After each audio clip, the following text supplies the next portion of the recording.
आषाढी एकादशी 2026 आषाढी एकादशी अर्थात देवशयनी एकादशीच्या दिवशी फक्त या झाडाला स्पर्श करून या. तुमची कठीणातील कठीण इच्छा पूर्ण होईल. भगवान श्रीहरीची कृपा प्राप्त होऊन अखंड लक्ष्मी तुमच्या घरी नांदेल. आषाढी एकादशीच्या दिवशी फक्त एका पवित्र वृक्षाला दोन्ही हातांनी स्पर्श करून मनातील इच्छा सांगितली तर भगवान श्रीहरी विष्णूंची विशेष कृपा लाभते अशी प्राचीन धार्मिक मान्यता आहे. पण तो वृक्ष नेमका कोणता आणि त्याची पूजा कशी करायची, येथेच बहुतेक लोक नकळत मोठी चूक करतात. आजच्या व्हिडिओमध्ये मी तुम्हाला त्या पवित्र वृक्षाबद्दल सांगणार आहे, ज्याची पूजा आषाढी एकादशीच्या दिवशी अत्यंत शुभ मानली जाते. एवढंच नाही तर त्या दिवशी वृक्षाजवळ कोणती छोटीशी कृती केल्याने भक्तिभावाने केलेली प्रार्थना अधिक फलदायी मानली जाते, हेही आपण जाणून घेणार आहोत. म्हणून हा व्हिडिओ तुम्ही शेवटपर्यंत नक्की पहा, कारण शेवटी मी अशी एक गोष्ट सांगणार आहे जी अनेक भक्त नकळत विसरतात. त्यामुळे त्यांची पूजा पूर्ण होऊनही अपेक्षित समाधान मिळत नाही. नमस्कार मित्रांनो, श्री स्वामी समर्थ. जय जय राम कृष्ण हरी. तर पहा, यावर्षी 2026 मध्ये आषाढी एकादशी 25 जुलै 2026 रोजी वार शनिवार या दिवशी आलेली आहे. तर या एकादशीला देवशयनी एकादशी म्हटलं जातं. हिंदू धर्मात वर्षभरात येणाऱ्या सर्व एकादशींना महत्त्व आहे, पण आषाढी एकादशीचं स्थान विशेष मानलं जातं. धार्मिक मान्यतेनुसार या दिवसापासून भगवान श्रीहरी विष्णू 4 महिन्यासाठी योग निद्रेत जातात आणि याच दिवसापासून चातुर्मासाची सुरुवात होते. म्हणून या दिवशी केलेली पूजा, जप, दान, व्रत आणि भक्ती यांना विशेष महत्त्व दिलं जातं. महाराष्ट्रासाठी तर हा दिवस आणखीन भावनिक आणि पवित्र असतो. लाखो वारकरी ज्ञानोबा तुकारामचा गजर करत पंढरपूरला पोहोचतात. भगवान विठ्ठल आणि रुक्मिणीच्या दर्शनासाठी अखंड भक्तिभावाने वारी करतात. म्हणून हा दिवस केवळ एक सण नसून श्रद्धा, भक्ती आणि समर्पणाचा उत्सव मानला जातो. पण या दिवशी आणखीन एक धार्मिक परंपरा आहे जी अनेकांना माहीतच नसते.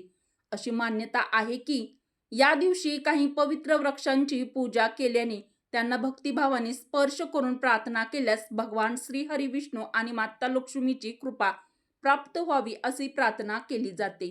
पण ते पवित्र वृक्ष नेमके कोणते आहेत आणि त्यांची पूजा कशी करायची, ही माहिती आता तुम्हाला एक एक करून आम्ही सांगणार आहोत. त्यामुळे व्हिडिओ शेवटपर्यंत नक्की पहा, कारण प्रत्येक वृक्षामागे एक वेगळं धार्मिक महत्त्व आणि एक पौराणिक कथा दडलेली आहे.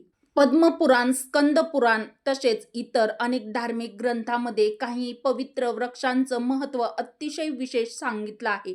अशा वृक्षांची श्रद्धेने पूजा केल्याने मनाला सकारात्मकता मिळते, भक्तिभाव अधिक दृढ होतो, भगवानांची कृपा प्राप्त व्हावी अशी प्रार्थना केली जाते. विशेष म्हणजे देवशयनी एकादशीच्या दिवशी भगवान श्रीहरी विष्णूंची, विठ्ठलांची उपासना केली जाते. त्यामुळे या दिवशी विष्णूंना प्रिय मानल्या जाणाऱ्या काही पवित्र वृक्षांची पूजा करण्याची परंपरा अनेक ठिकाणी आजही श्रद्धेने पाळली जाते. पण इथेच एक गोष्ट अनेकांना माहीत नसते. या पवित्र झाडापैकी एक असा वृक्ष आहे ज्याचा संबंध थेट भगवान श्रीकृष्ण, भगवान विष्णू आणि माता लक्ष्मी यांच्या पौराणिक कथेशी जोडला जातो. या वृक्षाची फुले देवपूजेत अत्यंत शुभ मानली जातात. आषाढी एकादशीच्या दिवशी या वृक्षाजवळ भक्तिभावाने प्रार्थना करण्याची ही परंपरा काही ठिकाणी आजही आहे. तर तो नेमका कोणता हा पवित्र वृक्ष? आता पुढच्या भागात आपण त्याविषयी पौराणिक कथा आणि त्याचं महत्त्व सविस्तर जाणून घेणार आहोत. तर मित्रांनो, आपण ज्या पहिल्या पवित्र आणि शुभ अशा झाडाबद्दल जाणून घेणार आहोत, तर तो म्हणजे पारिजातकाचा वृक्ष. पारिजातकाला स्वर्गीय वृक्ष असंही म्हटलं जातं. पौराणिक कथेनुसार समुद्रमंथनाच्या वेळी जे 14 दिव्य रत्न प्रकट झाले त्यामध्ये पारिजात वृक्षाचाही समावेश होता. हा दिव्य वृक्ष देवराज इंद्राच्या नंदनवनात लावण्यात आला. त्यामुळे पारिजातकाला देवाचा वृक्ष म्हणूनही ओळखलं जातं. पण या वृक्षामागे भगवान श्रीकृष्ण, माता रुक्मिणी आणि माता सत्यभामा यांच्याशी संबंधित एक अतिशय सुंदर कथा सांगितली जाते. लोकप्रिय पौराणिक कथेनुसार एकदा नारद मुनींनी भगवान श्रीकृष्णांना पारिजातकाचे दिव्य फूल अर्पण केले. भगवान श्रीकृष्णांनी ते प्रेमाने माता रुक्मिणींना दिलं. हे पाहून माता सत्यभामाच्या मनातही पारिजात वृक्ष मिळवावा अशी इच्छा निर्माण झाली. तेव्हा भगवान श्रीकृष्णांनी स्वर्गातून संपूर्ण पारिजात वृक्ष पृथ्वीवर आणला आणि तो माता सत्यभामाच्या महालात लावला. पण या वृक्षाची एक विलक्षण लीला होती. या वृक्षाची खोड आणि मुळे सत्यभामाच्या अंगणात होती, मात्र त्यांच्या फांद्या रुक्मिणी मातेच्या अंगणाकडे झुकल्या होत्या. त्यामुळे रोज पहाटे पारिजातकाची सुगंधी फुले सत्यभामाच्या अंगणात न पडता रुक्मिणी मातेच्या अंगणात पडत असत, अशी सुंदर कथा सांगितली जाते. या कथेतून भगवान श्रीकृष्णांनी प्रेम, समर्पण आणि सर्वांच्या भावनांचा आदर कसा केला हे दिसून येतं. त्यामुळे पारिजातक हा केवळ एक वृक्ष नसून भक्ती, प्रेम आणि भगवान श्रीहरीच्या कृपेचं प्रतीक मानलं जातो. महाराष्ट्रात आषाढी एकादशी म्हणजेच विठ्ठल रुक्मिणीच्या भक्तीचा महासोहळा असतो. त्यामुळे या दिवशी पारिजातकाच्या फुलांना आणि पवित्र वृक्षाला विशेष महत्त्व दिलं जातं. अनेक भक्त भगवान विठ्ठल, माता रुक्मिणी, भगवान विष्णू आणि माता लक्ष्मी यांच्या पूजेत हे फूल अर्पण करतात. जर तुमच्या घरात, अंगणात किंवा जवळच्या मंदिरात पारिजातकाचे झाड असेल तर आषाढी एकादशीच्या दिवशी स्नान करून स्वच्छ वस्त्र परिधान करावीत. त्यानंतर या वृक्षाला हळद, कुंकू, अक्षदा अर्पण करून तुपाचा दिवा लावावा. शक्य असल्यास पारिजातकाची काही फुले भगवान विठ्ठल, माता रुक्मिणी किंवा भगवान श्रीहरी विष्णूंना अर्पण करावी. त्यानंतर या वृक्षाला दोन्ही हातांनी स्पर्श करून डोळे मिटावेत आणि आपल्या मनातील इच्छा, प्रार्थना आणि संकल्प भगवान श्रीहरी विष्णूंना सांगावा. धार्मिक श्रद्धेनुसार अशा पवित्र दिवशी भक्तिभावाने केलेली प्रार्थना भगवंतापर्यंत पोहोचते, त्यांच्या कृपेची याचना केली जाते. मात्र मित्रांनो, एकमेव झाड नाही, आणखीन बरेच असे वृक्ष आहेत ज्यांच्याशिवाय भगवान श्रीहरी विष्णूंची पूजा पूर्ण झाल्याचं मानलं जात नाही. विशेष म्हणजे आषाढी एकादशीच्या दिवशी या वृक्षाबाबत एक नियम असा आहे जो अनेकांना माहीतच नसतो. तर तो नेमका कोणता वृक्ष आहे? चला आता पुढच्या भागात त्याविषयी सविस्तर माहिती जाणून घेऊया. तुळशीचं झाड. मित्रांनो, आपण आत्ताच पारिजातकाच्या पवित्र वृक्षाविषयी जाणून घेतलं, पण आता ज्या वृक्षाबद्दल आपण बोलणार आहोत तर त्या झाडाशिवाय भगवान श्रीहरी विष्णूंची पूजा पूर्ण होत नाही, अशी धार्मिक मान्यता आहे. तर तो पवित्र वृक्ष म्हणजे तुळस. तुळशीला सनातन धर्मात विष्णुप्रिया म्हणजेच भगवान श्रीहरी विष्णूंना अत्यंत प्रिय मानलं जातं. पद्मपुराण, स्कंदपुराण तसेच इतर अनेक धार्मिक ग्रंथांमध्ये तुळशीचं महत्त्व अतिशय सुंदर रीतीने वर्णन केलं आहे. पौराणिक कथेनुसार माता वृंदा यांच्या पातिव्रत्यामुळे त्या तुळशीच्या रूपात प्रकट झाल्या. भगवान श्रीहरी विष्णूंनी त्यांना वरदान दिलं की माझी पूजा तुझ्याशिवाय पूर्ण होणार नाही. म्हणूनच आजही भगवान विष्णू, श्रीकृष्ण आणि विठ्ठलांच्या पूजेमध्ये तुळशीपत्राला सर्वात महत्त्वाचं स्थान आहे. विशेष म्हणजे आषाढी एकादशी हा भगवान श्रीहरींचा दिवस मानला जातो. त्यामुळे या दिवशी तुळशीच्या वृंदावनाजवळ जाऊन भक्तिभावाने प्रार्थना करणं अत्यंत शुभ मानलं जातं. मात्र येथेच एक महत्त्वाचा नियम आहे जो अनेकांना माहीत नसतो.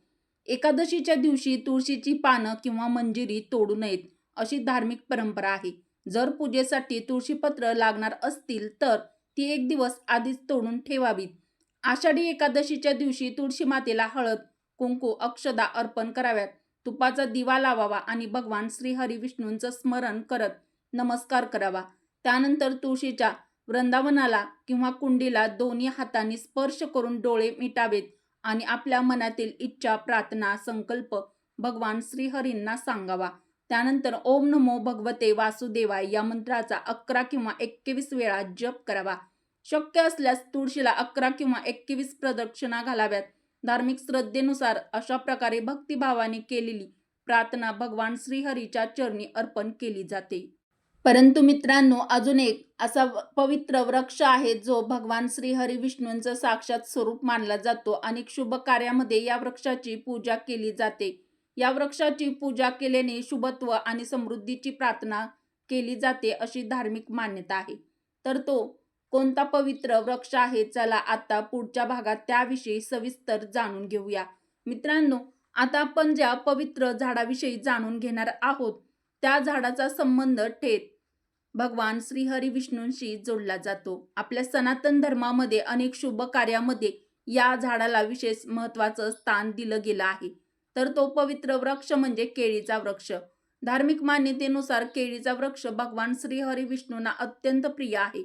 म्हणून सत्यनारायणाची पूजा असो, गुरुवारची पूजा असो किंवा इतर अनेक धार्मिक विधी असोत, केळीच्या पानांचा आणि केळीच्या वृक्षाचा उपयोग आवर्जून केला जातो. अनेक ठिकाणी मंदिराच्या प्रवेशद्वारावर केळीचे खांब उभारले जातात. यामागचा भाव असा आहे की जिथे भगवानांचं आगमन होतं तिथे मंगलमय वातावरण निर्माण व्हावं आणि घरामध्ये सुख समृद्धी सकारात्मकता नांदावी. यासाठी आषाढी एकादशीच्या दिवशी भगवान श्रीहरी विष्णूंना अत्यंत प्रिय दिवस मानला जातो. त्यामुळे केळीच्या वृक्षाचे श्रद्धेपूर्वक पूजा करावी. श्रीहरीचं स्मरण करणं शुभ मानलं जातं. जर तुमच्या घराजवळ किंवा एखाद्या मंदिराजवळ केळीचं झाड असेल तर आषाढी एकादशीच्या दिवशी त्या वृक्षाला स्वच्छ पाणी अर्पण करावं. शक्य असल्यास त्यामध्ये थोडंसं गंगाजल, त्यानंतर हळद, कुंकू, अक्षदा आणि फुलं अर्पण करून तुपाचा दिवा लावावा. त्यानंतर ओम नमो भगवते वासुदेवाय या मंत्राचा जप करत 11 किंवा 21 प्रदक्षिणा घालाव्यात. त्यानंतर त्या वृक्षाला दोन्ही हातांनी स्पर्श करून आपल्या भगवान श्रीहरी विष्णूंना मनातील आपल्या इच्छा सांगावी, प्रार्थना सांगावी. धार्मिक श्रद्धेनुसार आषाढी एकादशीच्या दिवशी भक्तिभावाने केलेली प्रार्थना भगवान श्रीहरीच्या चरणी अर्पण केली जाते. त्यांच्या कृपेची याचना केली जाते. मित्रांनो, अजून एक वृक्ष असा आहे ज्यामध्ये भगवान श्रीहरी विष्णू, माता लक्ष्मी आणि पितरांचा वास असल्याची धार्मिक मान्यता आहे. तर या झाडांची पूजा अनेक शास्त्रामध्ये अत्यंत पुण्यदायी मानली गेली आहे. तर तो नेमका कोणतं झाड आहे, चला जाणून घेऊया. मित्रांनो, आता आपण ज्या पवित्र वृक्षाविषयी जाणून घेणार आहोत त्या वृक्षाला आपल्या सनातन धर्मात देववृक्षही असं म्हटलं जातं. तर या पवित्र वृक्ष म्हणजे पिंपळ. पिंपळाच्या झाडाचं महत्त्व पद्मपुराण, स्कंदपुराण इतर धार्मिक ग्रंथांमध्ये सांगितलं आहे. धार्मिक मान्यतेनुसार पिंपळामध्ये भगवान श्रीहरी विष्णूंचं वास्तव्य मानलं जातं. माता लक्ष्मीची कृपा आणि पितरांचा आशीर्वाद या वृक्षाशी जोडला जातो. म्हणूनच पिंपळाची पूजा केवळ देवपूजा नसून कृतज्ञता, श्रद्धेची भावना व्यक्त करण्याचंही एक माध्यम मानलं जातं. अनेक ज्येष्ठ व्यक्ती एक गोष्ट नेहमी सांगतात, जिथे पिंपळाची भक्तिभावाने पूजा होते तेथे सात्विक वातावरण निर्माण होतं. म्हणूनच अनेक प्राचीन मंदिराच्या परिसरात आजही पिंपळाचं झाड दिसतं. आषाढी एकादशीच्या दिवशी जर तुमच्या परिसरात पिंपळाचं झाड असेल तर प्रथम त्याला नमस्कार करावा. त्यानंतर स्वच्छ पाणी अर्पण करावं. काही ठिकाणी धार्मिक परंपरेनुसार पाण्यात थोडंसं कच्चं दूध मिसळून अर्पण केलं जातं. त्यानंतर हळद, कुंकू, अक्षदा आणि फुलं व्हावीत. शक्य असल्यास त्या झाडाखाली तुपाचा दिवा लावावा. नंतर ओम नमो भगवते वासुदेवाय या मंत्राचा जप करत 11 किंवा 21 प्रदक्षिणा कराव्यात. प्रदक्षिणा पूर्ण झाल्यानंतर दोन्ही हातांनी पिंपळाला स्पर्श करून भगवान श्रीहरी विष्णूंचं स्मरण करावं आणि आपल्या मनातील जी काही इच्छा आहे ती भक्तिभावाने व्यक्त करावी. धार्मिक श्रद्धेनुसार अशा पवित्र दिवशी केलेली प्रार्थना भक्ताला अंतर्मनातून सकारात्मकता, श्रद्धा आणि भगवानांच्या कृपेची अनुभूती देणारी मानली जाते. मात्र मित्रांनो, अजून एक असा पवित्र वृक्ष आहे ज्याची पानं भगवान महादेवांना अत्यंत प्रिय आहेत. पण अनेकांना माहीत नसलेली गोष्ट म्हणजे या वृक्षाचा संबंध माता लक्ष्मीशी जोडला जातो अशी धार्मिक मान्यता आहे. तर तो नेमका कोणता पवित्र वृक्ष आहे, चला जाणून घेऊया. या व्हिडिओच्या शेवटच्या व अत्यंत महत्त्वाच्या भागात त्याविषयी जाणून घेऊ. तर मित्रांनो, आषाढी एकादशीच्या या पवित्र दिवशी या व्हिडिओमध्ये सांगितलेल्या सर्व झाडांची पूजा करणं जर तुम्हाला शक्य झालं नाही तर तुम्ही त्यापैकी घराजवळ, अंगणात किंवा जवळच्या मंदिरात जे पवित्र वृक्ष किंवा झाड सहज उपलब्ध असतील तर त्याची पूजा करू शकता. तर बेलाच्या वृक्षाचं देखील इतर झाडाप्रमाणेच तुम्ही विधी करू शकता. तर भगवान श्रीहरी विष्णूंचं स्मरण करत आपल्या मनातील इच्छा, संकल्प, प्रार्थना व्यक्त करा. धार्मिक श्रद्धेनुसार या पवित्र दिवशी मनापासून केलेली भक्ती, प्रार्थना, चांगले कर्म यांनाच सर्वाधिक महत्त्व आहे. यामुळे या उपायासोबत भगवंतावरील विश्वास, सात्विक आचरण आणि प्रामाणिक प्रयत्नही कायम ठेवा. मित्रांनो, आजची ही माहिती तुम्हाला आवडली असेल आणि उपयुक्त वाटली असेल तर व्हिडिओला एक लाईक नक्की करा. आपल्या कुटुंबातील सदस्यांना, नातेवाईकांना आणि मित्र मैत्रिणींना हा व्हिडिओ जास्तीत जास्त शेअर करा, जेणेकरून त्यांनाही या पवित्र दिवसाचं धार्मिक महत्त्व समजेल.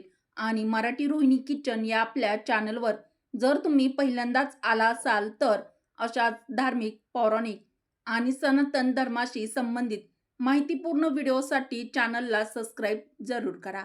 शेजारील बेल आयकॉन दाबायला विसरू नका, म्हणजे जेव्हा कधी मी नवीन व्हिडिओ अपलोड करेल तेव्हा त्याची सर्वात आधी नोटिफिकेशन तुम्हाला मिळेल व तुम्ही आपल्या चॅनलवरचा एकही व्हिडिओ पाहायचा विसरणार नाही. चला तर मग परत भेटू अशाच एखाद्या नवीन व्हिडिओमध्ये. व्हिडिओ शेवटपर्यंत पाहिल्याबद्दल तुम्हा सर्वांचे मनापासून धन्यवाद. श्री स्वामी समर्थ. जय जय राम कृष्ण हरी.